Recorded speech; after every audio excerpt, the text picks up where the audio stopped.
Okay, greetings, everyone who's coming in. I'm not sure if we have everyone. I see Brittany Crampsey is here. Good Who morning. is- Good morning, Brittany. How are you? I'm great. How are you doing? I'm doing just fine. I'm Joyce Davis, and PennLive's Outreach and Opinion Editor, and we have gathered here at least two members of our editorial board. We may be getting some others here. Reverend Sandy Strauss is here. Welcome, Sandy. And Vinnie Portzline is another member of our editorial board. Hello, Vinnie.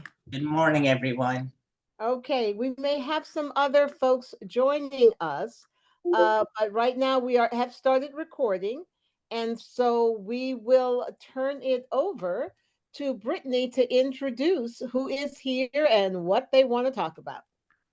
Great. Well, we're still waiting on Senator Street. I see Desmond is on. Okay, yes. So I expect to see him any moment, and he will have to leave at 12. So I'd like to kick it to him soon. But by way of introduction, I am happy to get started. I'm Brittany Crampsey. I'm the spokesperson for Responsible Pennsylvania, which is a coalition of organizations and businesses committed to the advocacy fight to legalize adult use cannabis in Pennsylvania, and to do it the right way, to make sure that it's a safe, consumer-ready market on day one.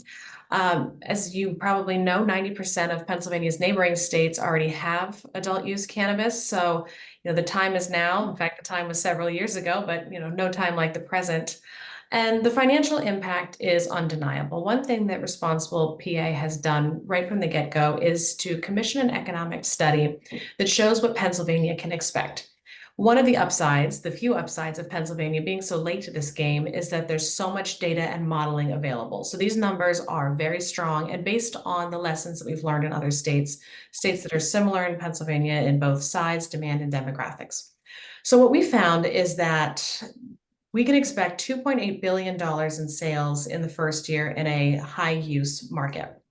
That would employ more than 33,000 Pennsylvanians in long-term jobs. From the retail side, the growers, the processors, these are sustainable positions across the state. Then we'd expect from these sales $128.6 million in state sales tax annually and $212 million in excise tax annually. So as the state continues to come up with budgeting problems year after year that cause them to be late, there are a number of programs and priorities that the legislature would like to see funded that simply aren't being funded because of the unavailability of recurring revenue. Adult use cannabis provides that recurring revenue without raising taxes, which is, as always, an unpopular prospect in Harrisburg. It's consistent and it's reliable. So in addition to the economic benefit, we want to advocate for an adult use market that addresses consumer safety and harm reduction. The illicit market obviously exists now with no protections for consumers. So a viable market from day one can address those. And we also would like to talk about the criminal justice reform element and the importance of social equity moving forward in an industry that has been historically problematic for that. So Desmond, is Senator Street with you? You guys want to go next? Senator is logging in as we speak. Just give us a couple minutes. Zoom continues to evade him. We understand. Totally get it. All right, then, Sharon Thomas, would you like to go next? Sharon is the founder of DACO and Black Cannabis Week. Yes, absolutely. And thank you all so very much for having this discussion. I myself and the community that I represent really appreciate it. One of the things that I wanted to discuss today was our survey. Each year, so let me just back up first of all. So Black Cannabis Week is a week long of education and information to really help Black, Brown, marginalized communities to understand what cannabis is and what some of those opportunities are in cannabis. We have partnered with senators, several other elected officials to bring this information forth to the community. It is the only free conference, an event of this type in the whole entire country. We think that it's important, first of all, for people in these communities to understand and know what it is. A lot of times, for those of us who are in cannabis, we're simply going around in circles, talking to the same people, the same professionals who know the same information. We think that it's very important that we empower our communities, the constituents of the elected officials who have to make the decision for us in the Commonwealth. We think that it's really important for them to be able to have the information. And so that's what we do during Black Cannabis Week. Last year, we did a civic engagement, and that civic engagement included a survey. And that survey allowed the voices of these communities to be heard for really the first time in this state. That survey came out and published a report called Advancing Social Justice and Equity in Pennsylvania. 3 things that people were interested in when it came to adult use in our state. Number 1, they were interested, most importantly, in social justice. Too many people have been locked up. Too many families have been harmed from the war on drugs and from just being in an environment that is legal but not legal, if you understand what I'm saying, because we have a medical program. However, people are still being penalized. People are losing jobs. People are unable to have housing just because of some of the experiences that they've had. So with that in mind, social justice was the number 1 issue, the number 1 concern that people had and still have. Number 2, people were interested in legalizing cannabis, adult use cannabis in Pennsylvania for health reasons. That was the second reason. And thirdly, which brings us to social equity and economic empowerment, was business, which was, again, very surprising because we assumed that everyone would be interested in having a license. Everyone would be interested in being in business. But I say all of that because social equity is really important. And that's something that at DACO, that we support and that we push, and that we want to make sure that our legislators and any legislation that is coming through the state prioritizes social justice. Social equity is important, which we do want for our state to have equitable legislation to allow for these communities to be engaged and be a part of. We've talked to several farmers outside of our area who are also asking for the same thing. So we want to make sure that Pennsylvanians are able to participate in an adult use market. So with that being said, I look forward to your questions. Just before we turn it over, I do have one question. When you speak of the health reasons, are you also including mental health, or is it physical health? I'm just to clarify. So based off of this survey and the answers that people gave, many people felt that the cannabis plant was a medicine, and that they should have a right and they should have an access and liberty to consume, to participate, to have the plant in in their personal space. Got it. Okay. Okay, Brittany, who's next? All right, well, while we wait for Senator Street, Rob, do you want to go ahead? Rob is an elected DA who can talk more to the criminal justice impact. Mm-hmm. Good morning. Can you hear me okay? Yes, fine. Great. My name's Rob Green. I'm the elected district attorney in Warren County. I'm serving my 3rd term and have recently announced that I have a medical marijuana card. They took my firearms because I have a medical marijuana card because it's federally illegal. And now I'm fighting that, suing the federal government. But that's not what we're here to talk about. We're here to talk about how law enforcement perceives the legalization of marijuana. And There's a big difference between what happens privately when I talk to law enforcement officers and publicly for the most part.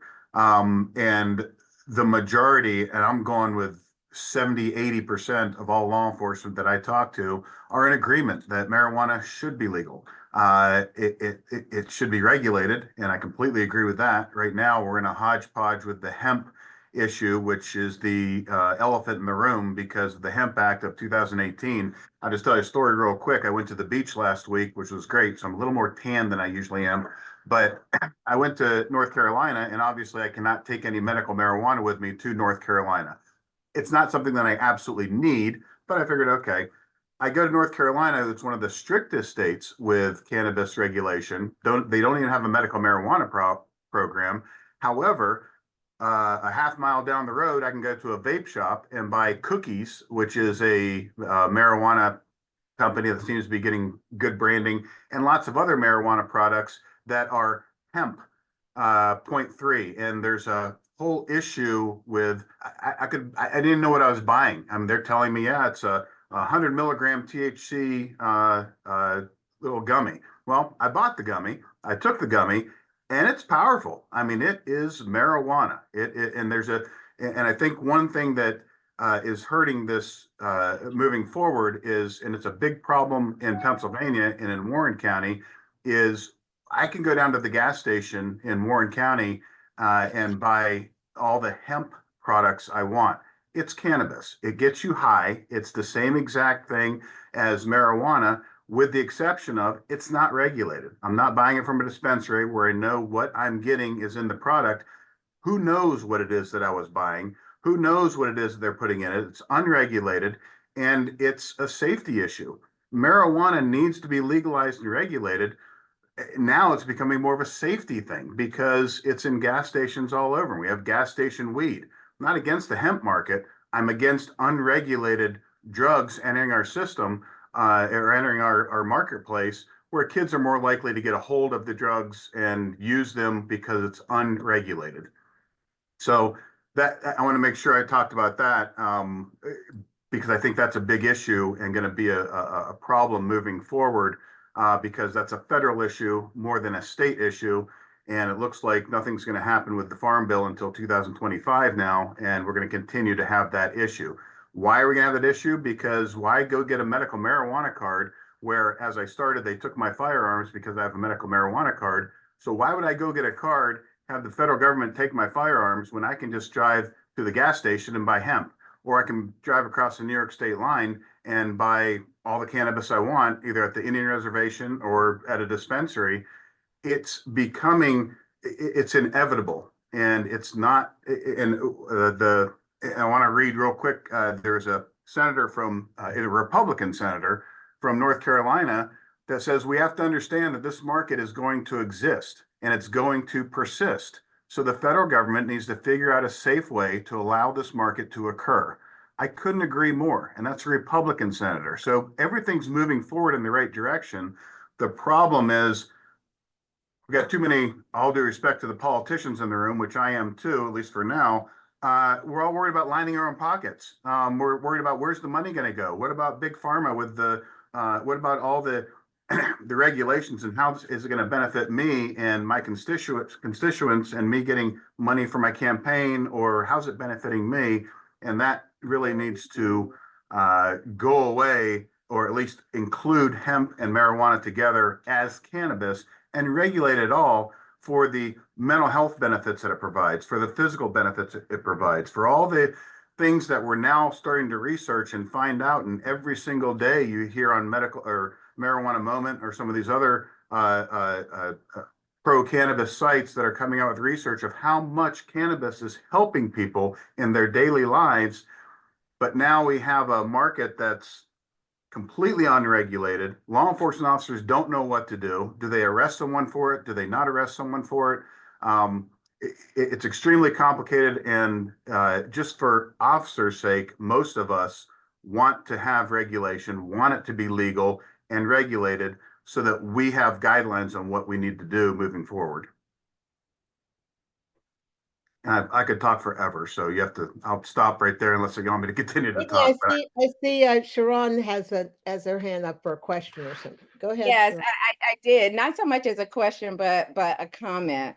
Mhm. And I have to say, this is the same discussion that had happened in the 20s during prohibition. So you had the hemp and you had the THC, and the only people who actually were advocating at that time were not the farmers, it was the pharmacies. The pharmacists knew and understood the importance of cannabis. Cannabis is not new. It dates back to ancient Egypt. And cannabis is something that has been throughout time part of a health regime. I personally got involved in this industry, not from THC products, but actually from hemp products that we were able to work with brands, mostly out of Canada, mostly out of India, to bring them to market in the US. So we sold these products to Wegmans, Whole Foods, health food stores throughout the country. And and I agree and I disagree with some of what Rob said. The most important thing is safety. Even within our industry, one of my clients is the number one publicly traded company that manufactures cannabinoid products or CBD products. Those companies that Rob mentioned, you go in, you get a cookie, you get these things. They scare us too. They scare us as well. But I don't think that the disagreement or pitting the hemp and the adult use cannabis against each other are going to make a difference in this conversation. I think that those are two separate conversations, but I do agree it does need to be regulated. Both markets need to be regulated for safety. And that's the important thing at the end of the day. And I don't want to continue that because I see the senator on the line and I know he has to run. Well, good. Let's bring the senator in, but I will tell you guys, I am thoroughly confused as someone who doesn't understand this whole thing, right? I'm confused. You have just made me like not understand hemp, cannabis. I mean, I just don't understand are they the same thing or are they different? But let's let Senator Sharif Street come in because I know he's on a tight schedule. Yeah, I think Senator Street can also speak to the regulatory differences there before we get into moving forward for adult use. So, Senator, you've dropped right into it. So look, one, thank you, and two, I apologize. Things have been super busy, but this issue is really important. And look, what is the difference between hemp and cannabis? The reality is that there are lines that we, as members of the General Assembly, we draw the lines. We create the legal differences. There's not a bright line that says this is marijuana and this is a hemp. But we have just defined it in the Commonwealth of Pennsylvania as the level of THC. If a cannabinoid plant has above, I think, 0.3 THC, I'm sure there are a lot of experts on here know this stuff better than me, then it's considered to be cannabis. If it's below that, it's considered to be hemp. Now, and THC is the thing that makes you high. THC is the thing that creates that. I think they like to use the word the euphoric sensations, but yes. Okay, got it. Okay. But both plants are similar. From a scientific perspective, they're the same species because you can cross-pollinate them and they will produce fertile offspring. But the ones with higher levels of THC are considered marijuana, and the ones with lower levels of THC are considered hemp. Think about it like dogs, right? If you got lots of a poodle and a German Shepherd and a St. Bernard are all technically the same species. They're all dogs, but they're different breeds. And clearly, if you're being chased by a Rottweiler, that's a lot more virulent dog than, say, a little Chihuahua. But if you can make the two, they would produce fertile offspring that would look somewhere in between. And so that's kind of how it is with this. So we regulate the cannabis with high levels of THC because we're concerned about some of the psychiatric psychotropic influences, meaning you get high and you may not want you driving. But there are things that are really similar. The CBD content, which basically is an anti-inflammatory. And there are some things, times we need you to have that extra pain relief capability that the THC has. And so for medical cannabis, that's why you really do need it. But remember, like breeding dogs, they're not always the same. Sometimes you're breeding a dog to be good at swimming. Sometimes you want something that's good at pulling a sled. So certain kinds of hemp are bred for the fiber because we want to make things out of it. Others are bred for CBD because we want to collect CBD, and some strains are bred for higher levels of THC because we need those sort of beneficial purposes there. And so think of it like, if you want to think about it like dog breeding, because everybody understands that, it's really similar. Thousands of breeds of dog, but they're all basically the same species. Lots of different breeds of cannabis, but they're all basically the same species of plant. What we're looking to do now, what we've done is said, hey, the ones that have really low levels of THC, we've legalized that through hemp, and it's federally legal as well. Now what we're looking to do is legalize the recreational adult use of full-blown cannabis, what people would colloquially call marijuana. Why? Because one, we don't think the dangers are so high that people shouldn't be able to make responsible choices. Two, we can get rid of a black market and make sure that people know what they're getting, that it's properly tested and labeled. And three, it can create a lot of tax revenue that we can use to do lots of things. And finally, I would say, it can actually reduce the amount of drug addiction. Now, for some people who've heard for years, it's a gateway drug. That may seem counterintuitive, but I think about this. I know a firefighter who got injured and he wanted to use pain relievers for his chronic back pain. He ended up using opioids, and because of that, he ended up having an addiction problem that he had to get rid of.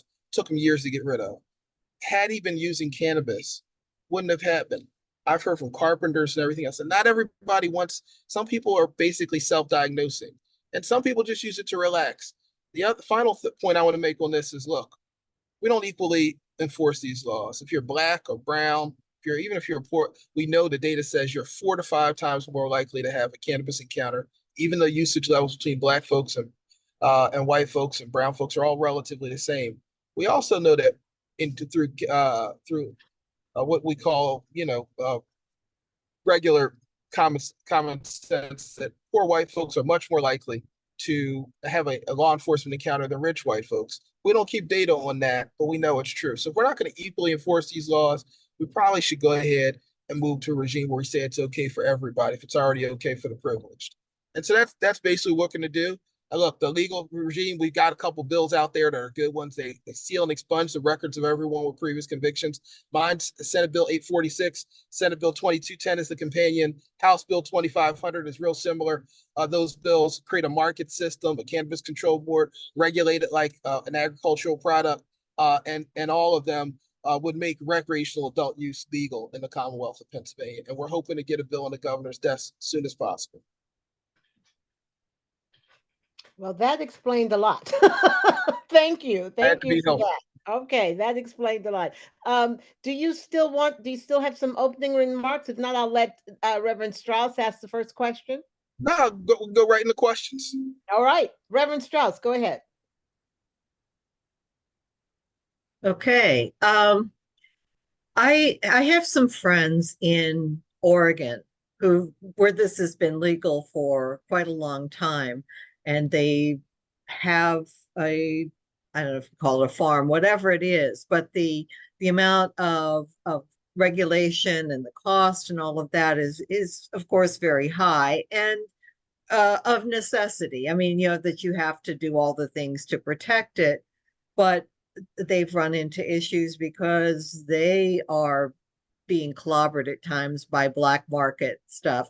And I know that you're talking about how you enforce, or how you build something that makes sure that people understand in a legal market, you have some assurance that this stuff is good. But how do you enforce?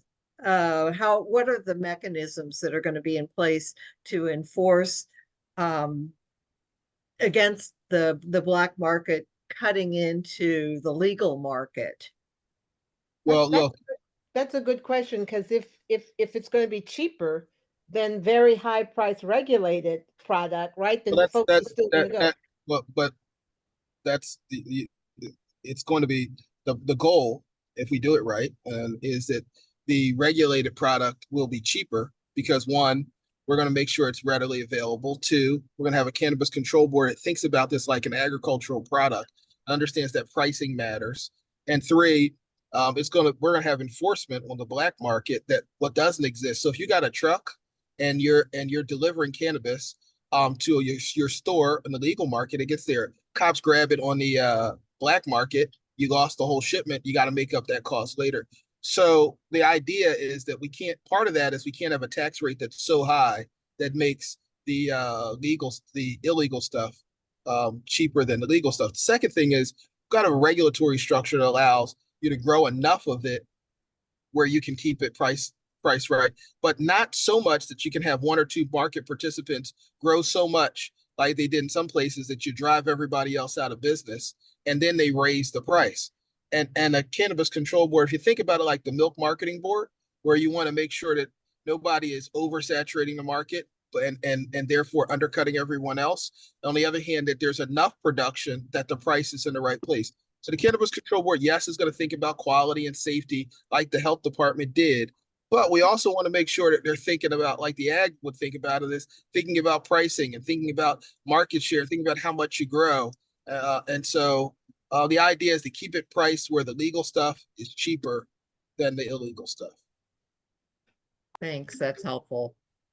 Except my follow-up to that is, in the estimates we've had for how much the state would make on this economically, it's that price reasonable? Have you guys thought about that, or Yeah. Okay. The reality is that in the estimates that the Shapiro administration has come up with, they've assumed a reasonable tax rate. And secondly, pricing it real high and getting a real high tax rate, but almost nobody's buying it, doesn't get you more money than a lower tax rate, and you've gotten rid of the black market. So let's say that there's going to be $1 billion spent in Pennsylvania on it. If 800 million of it's in the black market, even if we have a higher tax rate, that's not going to be as effective as if all billion of it is in the legal market and we don't have a massive black market. So by reducing the tax rate, you increase the market share of the legal market versus the illegal market, and therefore increase the tax revenue to the Commonwealth. So the point of maximization of revenue to the Commonwealth isn't necessarily just pricing it as high, taxing it as much as you can, because then you just push people to the illegal market and you reduce your share of market, because the Commonwealth is competing with the black market for market share, and we recognize that. Yeah. Well, I will say the issue, okay, Jeffrey, I'll just say the issue that resonates so strongly with me though, right at this moment is, we get all these reports of people dying from fentanyl laced weed and all of that. And, that breaks your heart. And at least this is a potential way to at least reduce, if not stop, at least, right? But Rob, I see you shaking your head. You know what I'm saying? Absolutely. And that we've had we're a small community, and we've had people in the county next door die of fentanyl poisoning because it was marijuana that was laced with fentanyl. And that's what the black market, and by not having regulation and legalizing marijuana, we're exponentially growing the black market because of the regulation hodgepodge. It needs to be legalized and regulated so that doesn't happen. Got it. Jeffrey, go ahead. You had a question. Yeah, and an observation. As you can tell from the color of my hair, I am a baby boomer. And when I was a much younger man and a student over there at the good old radical Franklin and Marshall College in Lancaster, this was the late 1960s and the early 1970s, and marijuana was on the rise, and doing this was on the rise.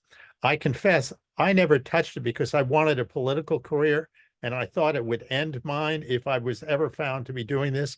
On the other hand, my roommate was not going to be in politics, had a whole different perception, and he was growing it in the room. And you had to smell some of it, Jeffrey, but go ahead. Yeah, well, that's right. That's right. I did. And amusingly, the guys next door were in there smoking one day. I smelled it and I knocked on the door.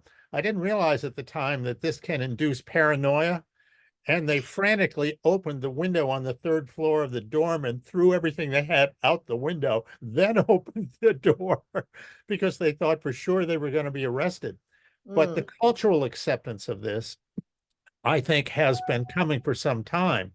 And no less than our first baby boomer candidate for president, Bill Clinton, caused a mini scandal when he was asked, had he ever smoked marijuana? To which his reply was, I smoked, but I didn't inhale, which, Right. Massive laughter and the thing. But my point is that over time, this has become accepted. And I think once it's become accepted, it needs to be regulated like alcohol needs to be regulated so that nobody is winding up dead because they've taken the wrong thing. Or, I think that's a real problem. Well, I hear you, Jeffrey, but I will tell you, I know a lot of church ladies, and they're not necessarily accepting it yet. And I'm trying to figure out how we're going to bring along my church ladies, how we're going to get them to understand, right? And I know many of them have kids and everything, but there's still a group of people in religious circles that are concerned about whether we're opening the door to hell and damnation. Go ahead, Reverend Strauss. Well, speaking as a church lady, I just wanted to say, the way things are in Pennsylvania right now, I learned a few years ago, I occasionally have bouts of trouble sleeping, and I was able to get gummies when I was in Oregon and found that that was the best solution for me, not to have to take some other pharmaceutical. But I can't do that here in Pennsylvania. I don't need, medical use for something else, but it would be really nice for someone like myself who doesn't want to have to take some other chemical drugs to be able to take. Yes, I understand THC is a chemical, but it's been proved to be a lot safer than a lot of other options for that. And so there are an awful lot of people who have no desire to take this stuff because they're looking to get high or whatever at this point in my life. I don't need that, but it would be nice to have access for things like that would really help a lot of people. There you have it from a church lady. Sharon, go ahead. Yeah, and it's Sharon. Yeah, like Sharon, sorry, Sharon. exactly. And as a child of a pastor and a very, very dedicated and good deacon, my father came up for the first time to the conference about 3 years ago. And he also law enforcement, very anti. After the conference, one of the things that he realized is that there was so much that he didn't know. And when he went back to Tennessee, as a matter of fact, where they have no program at all, and he went to his doctor, and his doctor used to have the shakes. His doctor didn't have the shakes anymore. So he asked his doctor what happened. And his doctor told him he went to Arkansas and he got a cannabis, a medical card, and that really helped him. And so it was like a very full circle moment for someone who was and the reason that he was anti, and the reason that I'm going to say most people, and particularly some of these people that you are mentioning, are anti, is because they don't have the information that they need. Education is key. We need more education in all of our institutions. Pennsylvania is probably one of the few states that where almost every educational institution either has research or they have a cannabis program. The other thing that I wanted to mention as we've been talking, as a Black woman, one of the things that I do want to say is that in your language, let's avoid using words like Black market. Black market is something that is old. I'm just going to say that it is old. We have unregulated markets and we have gray markets. Neither one of those words is offensive. For a lot of people, Black market is a very offensive term. in this space. And in terms of the Reverend Sandy, you have plenty of health food stores in the state of Pennsylvania that sell quality, safe products that are, again, they're regulated. They are tested. So I would advise you, if you do not want a medical marijuana card, please visit your health food store. I put something in the chat. Thank you for that, Sharon. I put something in the chat because, as you guys know, I get lots of letters and people, and there's one person in particular that is really bent on not legalizing marijuana. And I just put what her bottom line is, and to have you guys address that, because I think your point about educating people and helping, because a lot of people think this is harmful, or they still think, they just don't know. And what she puts at the end of all of her emails is, legalizing something harmful never removes the harm. So the question that we have is, how are you guys, do you have an education or communication plan that will address people like this lady who's out there definitely working against it? Well, there are a few things I want to say. One, it's, let's just be really clear. I'm not speaking as a pastor talking about whether you should use cannabis or not. I think those are decisions you have to make with your medical professional, or just make them based on your lifestyle. But let's be real clear. Very few people, even church folk, would say we should go back to the prohibition of alcohol. It didn't work. I don't drink. Lots of folk do. I have a lot of friends that do drink. But I don't think, even those of us who don't drink, say we should make alcohol illegal. What did it do? It caused the black market. It put money in the hands of Al Capone and the mob. It created, there was violence around it, and you didn't know what you were getting in terms of the product. You didn't know if it was 180 proof or if it was 5 proof until you started drinking it. And that was dangerous for folks. And guess what? The illegal market, the unregulated market, as I point out, Sharon, use black market, but the unregulated market, the guy selling out of his cars, generally not carding people for age and not labeling what the product in the way that we would. So the legalized market will make sure that it doesn't get in the hands of kids, or at least reduce the chances of that. It'll make sure folks know what they're consuming. And for all those people who say, well, why are you going to introduce cannabis to our communities? Folks, grandma, I'm a grandparent. I got 6 grandkids. I'm not a baby boomer, but I'm into my 50s. Listen, our kids already have access to cannabis. People in their 20s and teens know how to get it. If you believe they don't, you are delusional and fooling yourself. I don't care if you live in rural Pennsylvania, urban Pennsylvania, or suburban Pennsylvania. Young people know how to get cannabis, and they know how to get it quickly. What we want to do is make sure they can get it safely. And if you happen to be black or brown, guess what? Your kids are people are much more likely to get arrested for it and get a criminal record.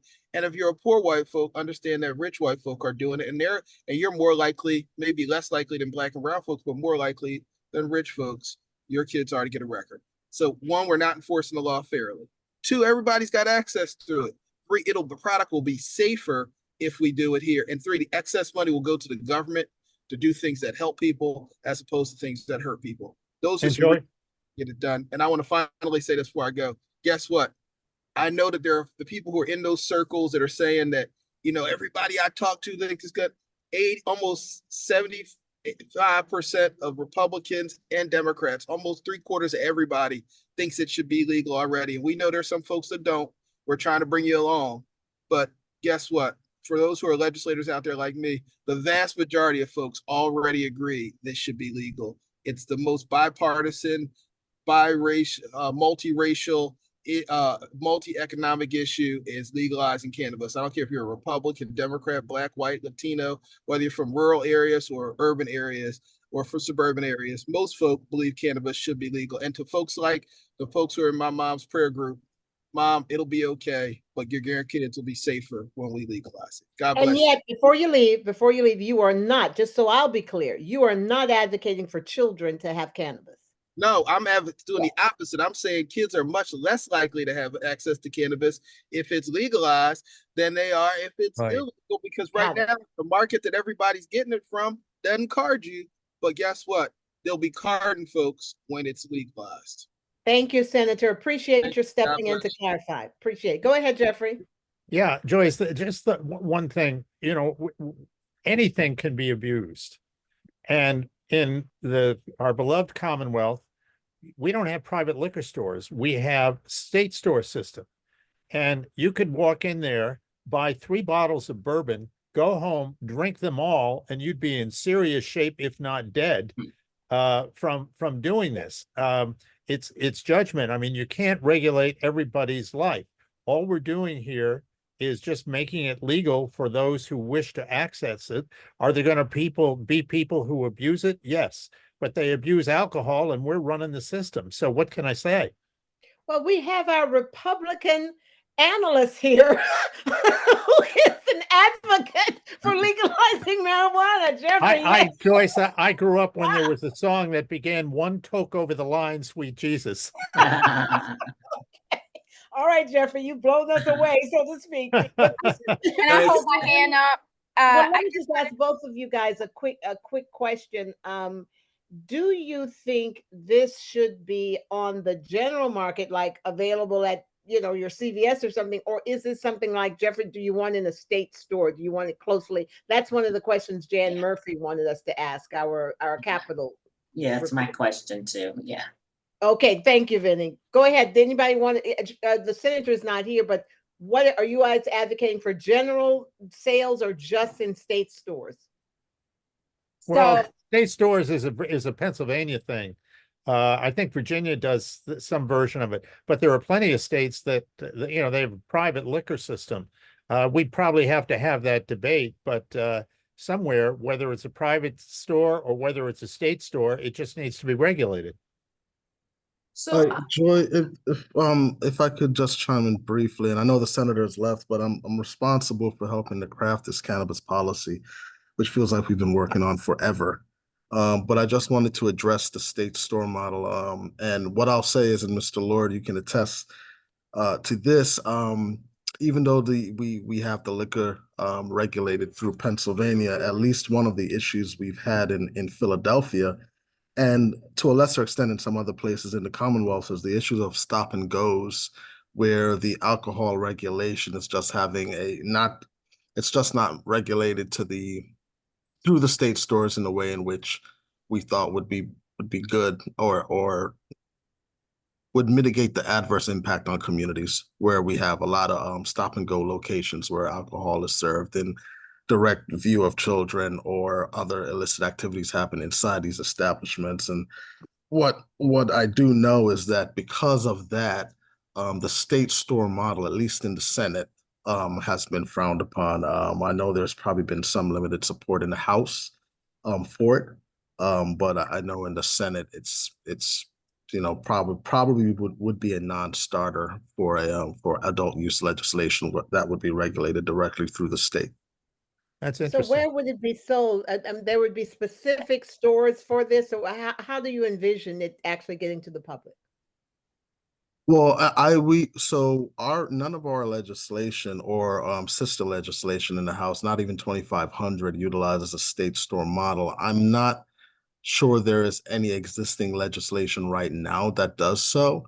But if it were, I imagine it would be pretty much like the wine and spirit shops that exist throughout the Commonwealth now, where it would be regulated by the state, staffed by the state. I understand, but it sounds like you don't agree with that, or that's not what you're promoting. So what I'm just trying to see is, if it's legalized, how would you, in your design of the bill, how would you see it being sold?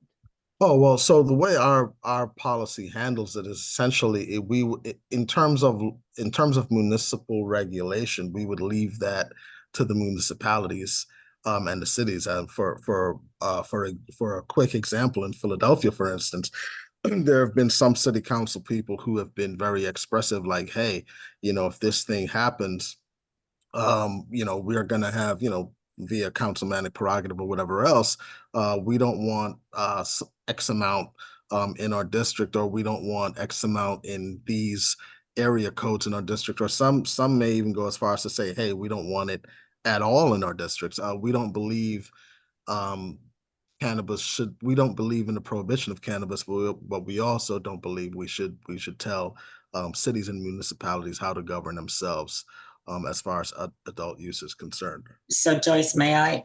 Yeah, please go ahead then. So if I go to CVS, can I buy it? Most likely you will not be able to buy a product like this at CVS until it is federally rescheduled or till it's federally just rescheduled. That may open up an opportunity, but right now, and then based off of this conversation, you will not see it in a CVS. I will say what we are advocating for is for small local ownership to be involved in this industry. Right now, we do have large operators in our state. Those large operators, many of them are poised, just like they've done in other states, to include an adult use program in their existing business. But what we're advocating for is for small businesses to be involved. Right now throughout our state, there is no diversity, which means that people are really limited to the choices that they have. When I say diversity, I mean in ownership, I mean in product selection. And one thing too that as we have this conversation, is that we also have to think about all of our bordering states that we are surrounded by. We have signs right now in Philadelphia that point to dispensaries and adult use locations in New Jersey. So when you say adult use, you're talking about recreational? Yes. So in other words, I don't have to get a card or a prescription. Correct. Exactly. You don't have to get a medical marijuana card to have adult use. And would it be considered medicine? Well, again, somebody mentions a lot of self-diagnosis going on.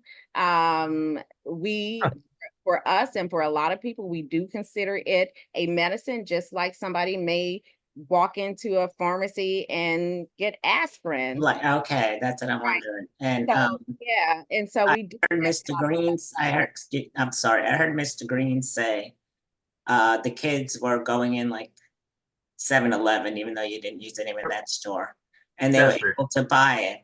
So would there be a requirement that you have to be 18 or 21 like it is for alcohol? For most states, 21 is the age. And those places, again, that is something that we do not support, nor do we advocate the use of these products among children and developing youth who are under 21 years of age. Now, don't get me wrong, there are some parents who do allow their children. That's a whole different story for medical reasons, but a lot of times those products are safe. I see those products in some of the convenience stores. I do not agree with them. Some of those products look very scary to me as someone who does have information about this industry. Some of those products I think need more regulation in our state. Thank you. Any regulation. Any regulation would be great, because there's zero regulation right now with the hemp products that are cannabis. Everything's cannabis. It's either marijuana or hemp, and hemp is tested before harvest. So it's not, the final product you're getting is not less than 0.3%. It's the harvested plant 30 days before harvest, and then they can concentrate the THC to make these hemp products. But what I'd like to address real quick, talking about the children, because safety is paramount in my opinion. And in the past decade, the U.S. Center for Disease Control and Prevention has said and stated just a few days ago that children, high schoolers, use of marijuana has gone down 30% in the past decade. Now, marijuana has exponentially increased with legality and recreational, but with high schoolers, marijuana use among high schoolers has gone down 30%. And I think safety is absolutely the key in making sure that we're getting a quality product to someone that not just, and it's hard to differentiate between, and I don't want to pin hemp and marijuana against each other. I think they should be regulated as the same cannabis product if it contains THC, which all of them do, even CBD that says there's no THC in no THC. Guess what? You're going to test positive for THC if you get tested because of a DUI or something like that, if your blood is tested. Let So me, that's, oh, I'm okay. sorry. I just wanted to pick up what you said about the high schoolers. Yep. You know, high schoolers are notorious for trying drugs. Yep. And some of them die because they don't know what they're doing. Yep. Or it's laced with some other drug that they think Yep. is okay. So maybe high schoolers should have access to regulate it. I mean, just to save lives. I hear what Vinny's saying, because I get everything now. I'm clear on all this stuff, except I'm still stuck a little bit with, you guys are telling me, and we all know this, they can go and they know where to get the bad stuff, right? If we're not making this available to them, it's not available to you if you're 16. You're still going to go over there to the bad stuff. What, you know, what are we going to do about that? Well, and they can get it now. We're not. I mean, they can get it now, whether it's legal or not legal, or 20 years ago, it's very easy to get. Here's the other thing I want to make sure I touch on with regards to the safety, because you said something about someone who's very anti-cannabis legalization because of the harm, and it's still a harm. So I would disagree with that. If you look at the actual harmfulness of cannabis, cannabis has actually helped. I mean, if you look at the research nowadays, it has helped people with all kinds of things, the anti-harm of cannabis. That being said, it also has helped, and I've seen firsthand, and I've seen lots of research with regards to criminal defendants who have a heroin addiction, or have a fentanyl addiction, or have an alcohol addiction.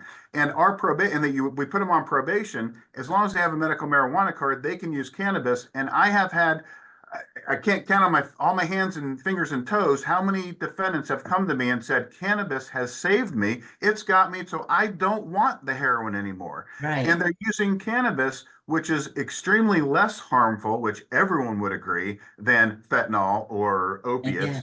Alcohol, absolutely it is, but you might get an argument there. If you're steering people off of the hard drugs and they're using cannabis to help rehab themselves, that's a harm reducer, not a harm increaser. I absolutely agree. And I think that in order to protect kids, they have to have access to something that's been proven safe. And that's all I want to sell. But we know what our kids are doing and dying. Yeah, it's true. Brittany, go ahead.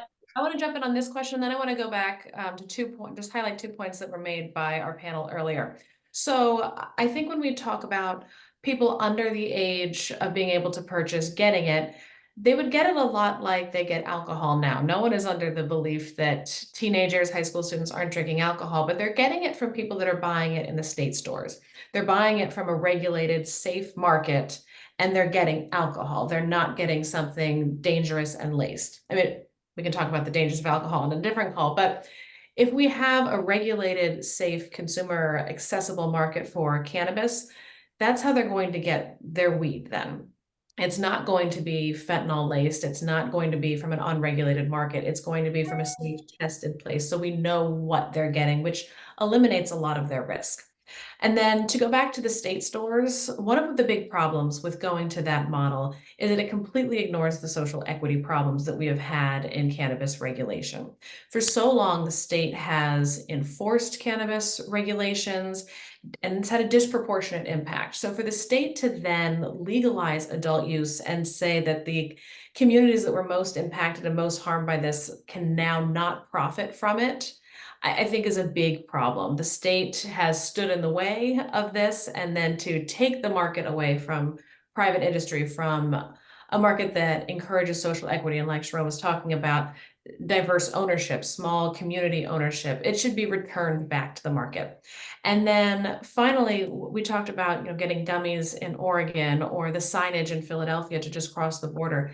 Pennsylvania is missing out on a lot of revenue because people are leaving the state. I mean, I think we all must know someone who has left the state to get a cannabis product, and Pennsylvania lost out on those dollars. We're not looking necessarily for new customers, although that will be part of it. We're looking to keep Pennsylvania customers in Pennsylvania at Pennsylvania businesses. 90% of the states around Pennsylvania have a legal market. They're getting it somewhere. So Pennsylvania, I think, owes itself the tax revenue here from the market that we know exists. So I know that goes back a little bit before, but we were having such a good conversation. I want to jump in. Well, this has been very helpful, but I still have two quick things. It's such an important and complex topic. The first one that I really need us to address is, what are we going to do about the American Medical Association?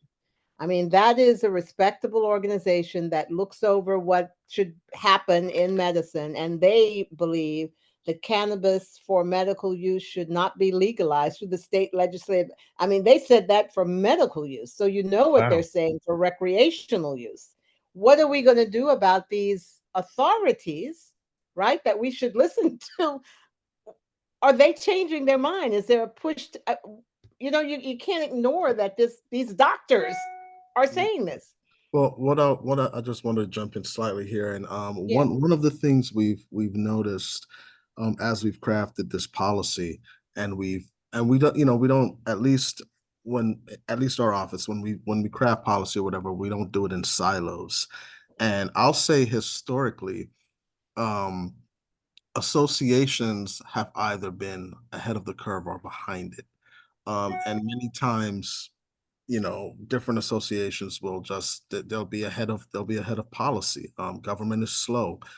We know that. One thing we've learned with cannabis is that different associations that on the ground level are witnessing its impact and its use have at least within their institutions said cannabis is fine or no longer an issue. And when I look at the associations that have the doctors, that have the scientists or whatever else, that have a lot of money on the line, they're the ones who are making these decisions. The NBA, right? The NBA's medical doctors and sports scientists have said, look, this is something that we don't think is going to have an adverse effect. They have not gone as far as to say that it'll have a positive effect, but we also know the positive effects of cannabis. I mean, in one lane, the federal government has scheduled it Schedule 1, which means there's no use beyond it just being a narcotic, but they also hold the medical patent. And everyone knows the anti-inflammatory nature of cannabis. Boxers, Mike Tyson, other fighters have spoken publicly to the anti-inflammatory nature of cannabis, how they used it to recuperate, how they used it instead of opioids. The NCAA has just also, as an institution, said, hey, cannabis is something that we don't believe has an adverse effect. It certainly doesn't enhance, and we don't believe it hurts, and we don't believe it's something that players should be penalized for. And so there are these institutions that have scientists, that have doctors, that within themselves are saying, you know what, AMA might be saying this, the federal government might have it Schedule 1, but based on what we're seeing, based on the business and based on the sport and our medical expertise, we do not agree. And I do see, I was just looking, the American Academy of Family Physicians, while it opposes the recreational use, it does support decriminalization of the possession for personal use, and it recognizes the benefits and treatment for the recreational use of marijuana in lieu of incarceration for all individuals, including youth. So basically, what I'm hearing, the response to this is that these authorities are just a bit slow, and they're behind the curve, is right. And Right. clearly, what Some are Jeffrey has stepping up. argued is that culture has clearly moved strongly in the direction of not making this an issue in our society. Yeah, Go and ahead, I Dawn. say, I continue to emphasize education and how important that is. We know that in our country we need more research. A lot of the research has come from Israel, and that research has been great research just to open up the door to have some of this discussion. The first PhD in cannabis was received at a university here in Pennsylvania, the University of the Sciences. So I think that we have enough information to make a decision, to know what it is that we need to do in Pennsylvania. The voters have commented. The Pennsylvania Legislative Black Caucus has commented. We have other caucuses that have commented, and I think that now is the time for us to start moving forward. We all agree on this on this call that safety is paramount in any decision that we make. Hopefully, we will all understand and agree how important equity and how important inclusion is in this conversation as well. But most importantly, I think one of the main conclusions is that we need to have education in place. Yeah, but the problem, even I agree with that. The problem is when you want to educate people, you generally go to the experts, especially about medicine. And if our experts are telling us they're not convinced this is safe, there's the rub, right? Even though you have all of this and they're saying there's not enough scientific studies, there's just not, or something. I just think another push needs to be to get the actual, because I'm not going to ignore a doctor when he tells me take your vaccine, like some people told him to do, right? And I'm not going to, I don't think it's a good idea to ignore the American Medical Association when they are saying they're not convinced. That's all I'm saying. So we got to somehow talk to the experts. Yeah, go ahead, Bob. Experts, I do just lastly want to chime in and say we do have experts here locally in the state of Pennsylvania at Drexel University, at Temple University. Like, these people are worldwide known for their expertise, and I'll be happy to email you their information. That's good, because it sounds to me like there is now churning debate in the expert community. So we may be on the verge, right? Go ahead, Jeffrey. Yeah, I mean, I was just going to say, when you look back in history, the reason prohibition was overturned was because there was a massive revulsion against it by the American people. I think I'm correct in saying that candidate Franklin Roosevelt in 1932 campaigned in part on getting rid of prohibition. He was elected in a landslide, as we know, and prohibition was ended. In other words, it comes this way, not this way. Got it. Right. And Joyce, I just the AMA, we have to look at what they lobby for. When we used to fight for home care, they were lobbying with nursing homes. So they would fight with people who believed in home and community-based services because there was no financial interest. And we know that the AMA is close with the pharmaceutical companies. And I don't see pharmaceutical companies making any money on this. Therefore, the AMA cannot really support it because look what they did with the opioids. Purdue, and they all bribed doctors into prescribing the opioids. So my opinion of the AMA is I would not consider them experts.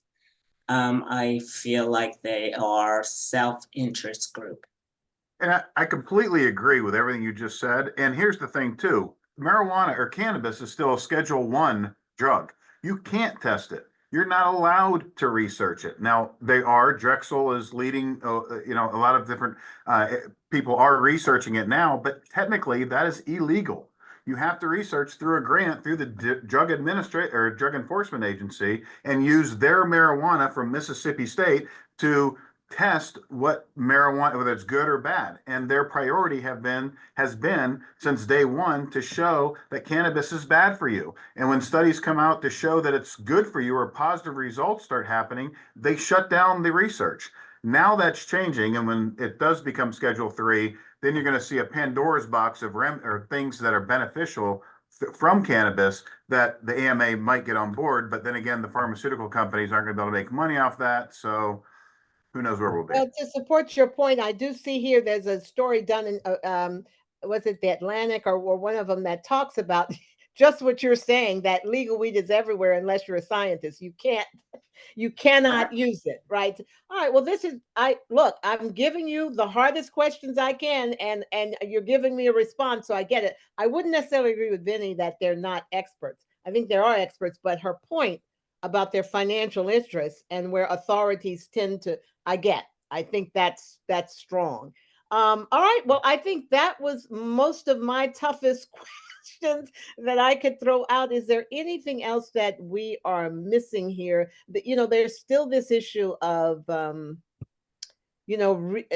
clearly everybody wants this to be safer. It's out there. It's a fact in our communities and in society. We're all coming together on that. But there's still this issue of, we know the kids are doing it. How do we make sure they get if they're going to do it, how do we make sure they get the safe stuff, not the dangerous stuff with fentanyl? Ms. Davis, just to two things. First, I wanted to address what you just said, and regulation. The one thing we've noticed is that everywhere adult use has passed, underage use has decreased. Every location, and this is something that even the Trump White House begrudgingly admitted in I believe in 2017. They had a panel, a federal panel, discussing adult use, and that was something they recognized. And what I'll also say is, one thing I think we should focus on is that one of the reasons why we have to go ahead and just get this done in Pennsylvania is because of the proximity to the criminal justice system that this is forcing Pennsylvania residents into. Not everyone, I know, to Brittany's point, I know people who have left Pennsylvania to start businesses in New Jersey. I know people who've been hired by the government in New Jersey around cannabis. It is definitely a brain drain happening, but also critically, there are people who are just going to use or going to purchase and coming back. And in intrastate travel, it's a federal offense, right? And you're getting, arrested, and you're getting you're getting felonies on your record, just for going back and forth, just for bringing it, just for using, or maybe getting pulled over on your way back or whatever else.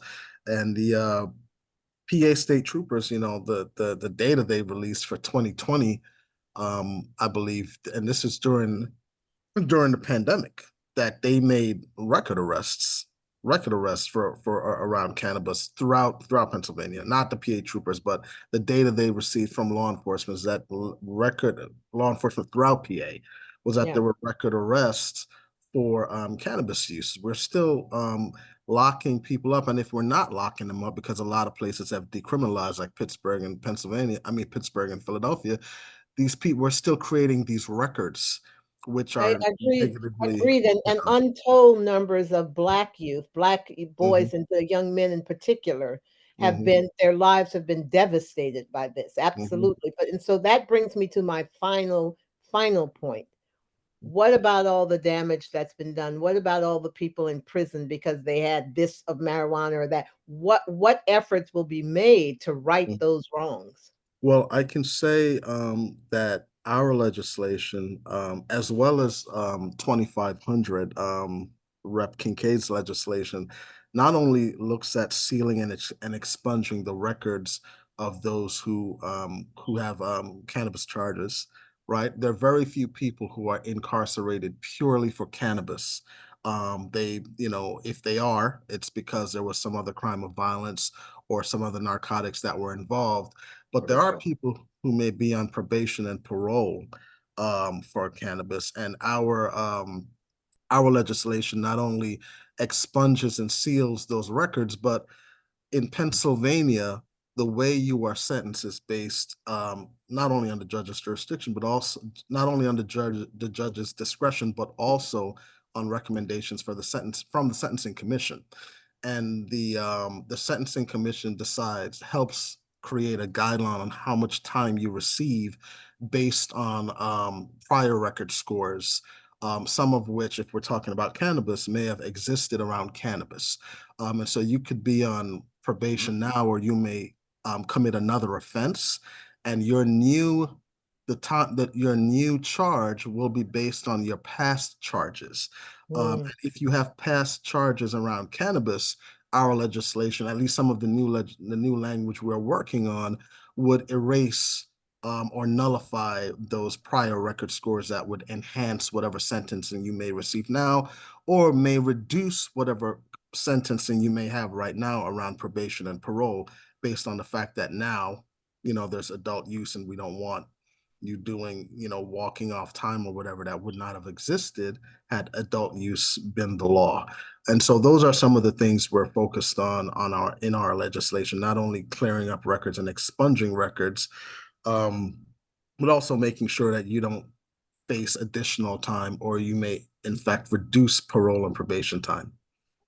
DA Green, did you want to comment on that? I'm sorry, go ahead, Brittany. Oh, I'm sorry, it's Sharon. Oh, Sharon, sorry. I didn't raise the hand. Yeah, so I just want to say for us, we are definitely advocating for this exact same thing that Desmond just mentioned, but we're also advocating that many of these community members who have been harmed by the prohibition laws also have access to the industry, and that we prioritize them. This is an industry, a group of people who really kept this industry alive, even for us just to have medical marijuana programs throughout the country right now. So there's a wealth of information that we need to make sure, if this is something that these folks are interested in, that we prioritize them like they've done in many other states.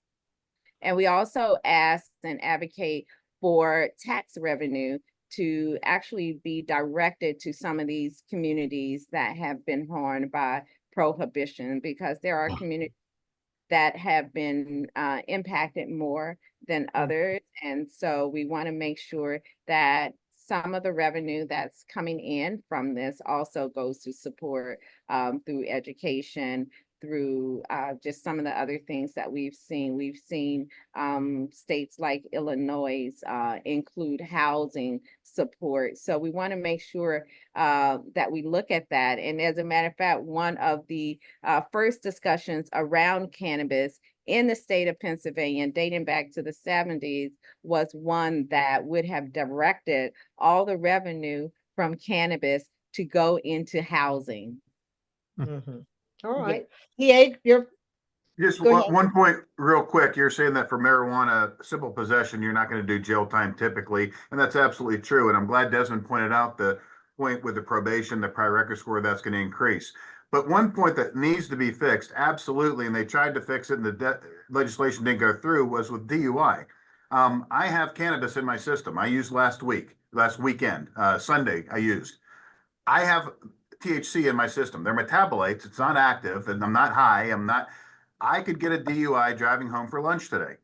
And it's a DUI, and it's went to the Superior Court and been found to be, hey, any metabolites, it's a Schedule 1, so therefore I could be arrested for DUI. And for a first offense, mandatory minimum 48 hours applies. So I'm going to jail for 2 days. Now there's an ARD program and that kind of thing, but I'd fight it, so I wouldn't go to ARD. I'd rather go to jail for 2 days just to prove a point. But that's wrong. I mean, that's, so you can go to jail for marijuana use, even though I have a medical marijuana card doing everything legal, not driving high. I could technically be arrested for DUI today for having metabolites in my system. That's wrong. Wow. It's across the entire state. You got metabolites in your system, you are driving illegally. Agreed. And another thing too, Rep, he in many places, depending in a lot of places, his ID, his driver's license would be he would not have access to it while he's going through that, whether it's ARD or whatever else, which is absurd. Which is absurd. I would lose my license for 60 days. If I went to the ARD, I'd lose it for a year if I fought it and lost, which I would lose, but I would lose my license for a year. Wow. Well, how quickly are we to passing these laws? Legislature was really surprised when he said that, but people are facing that every day. And not only people who are driving, but also people who have professional jobs. professional jobs. If you are tested and if your job requires that testing and you may be a patient or you may have gone on vacation, you can lose your job. My goodness. Wow. And So, this so includes Desmond, how do things look? What is the timetable? I mean, well, we were hopeful that we could potentially get something done this legislative session. I wouldn't say that's which extends to November. I wouldn't say that's impossible, but you know, there's definitely support to get something done, and it's bipartisan, and that's good. It's been bipartisan for a long time in the Senate. I'm not sure what bipartisan support exists in the House, but that may be a moot point. But I also think that it won't necessarily be easy to get every single Democrat in the House to vote for it. It's not automatic, and so bipartisan support will be important in the House as well. So I would say by 20, I feel, and I'm not speaking for the senator, I'm not speaking for electeds, certainly Rep. Green will let you know, but I would say hopefully by 2025, this is something that would be taken care of. All right. Well, thank you all. You all have been very, Or very Joyce, helpful. Yes. Or Joyce, our next Zoom call could have somebody in a jail cell. Hook me up.